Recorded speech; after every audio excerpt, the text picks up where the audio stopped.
ভাঙা আয়নায় মুখ দেখা এবং ভাঙা প্লেটে খাবার খেলে কি হয়? ভাঙা আয়নায় মুখ দেখলে আর ভাঙা প্লেটে খেলে কি হয়? উত্তর হলো, ভাঙা আয়নায় মুখ দেখলে দেখতে একটু অসুবিধা হয়।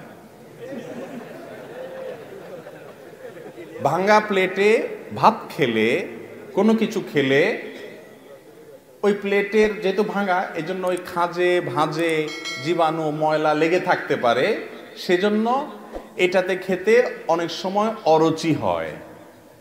উত্তর পাইছেন তো? কিন্তু যে উত্তর আশা করছেন সেটা হলো যে ভাঙা প্লেটে খাইলে অমঙ্গল হয়, ভাঙা আয়নায় দেখলে কি হয়? ক্ষতি হয়।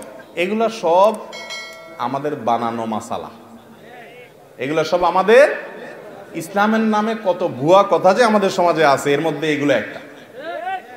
ভাই, যে বেচারার ভালো আয়না নাই, তার আয়নাটা ভেঙে গেছে, বেচারার আর টাকা নাই, আপনি ফতোয়া দিলেন কি ভাঙা আয়না মুখ দেখলে ক্ষতি হয়, তো বেচারা আর আয়না দেখতে পারলো না। এটা কোনো আয়না দোকানদারে মাসালাটা বাইর করছে কিনা আমার সন্দেহ, যে আয়না যাতে বেচা হয়।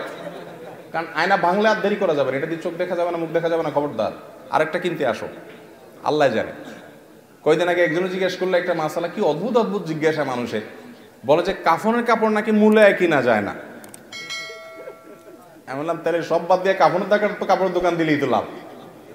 এমন দাম চাওয়া হবে যেটা মূলাইতে পারবে না, 10 টাকা জিনিস 200 টাকা বললেও নিতে হবে, মূলানো যাবে না। এরকম কোনো কথা আসলে নাই। ভাঙা আয়না, এটাতে মুখ দেখলে কোনো অসুবিধা হবে না। আপনার দেখতে অসুবিধা হবে আসলে এতটুকু, এর বেশি কিছু না। আপনি মনে চাইলে দেখেন, মনে চাইলে নতুন একটা কিনেন, সম্পূর্ণ আপনার ব্যাপার। এগুলোতে কোনো ক্ষতি নেই। ক্ষতি হবে যেগুলোতে, সেগুলো সারাদিন করতেছি, হারাম কাজ করতেছি, গুনার কাজ করতেছি, সেগুলোর খবর নাই। এই আজারে এবং ফালতু জিনিস আমরা খুঁজে বের করে আনি। আল্লাহ তাআলা আমাদেরকে ইসলাম সম্পর্কে সকল কুসংস্কার থেকে মুক্ত হওয়ার তৌফিক দান করুন, আমিন।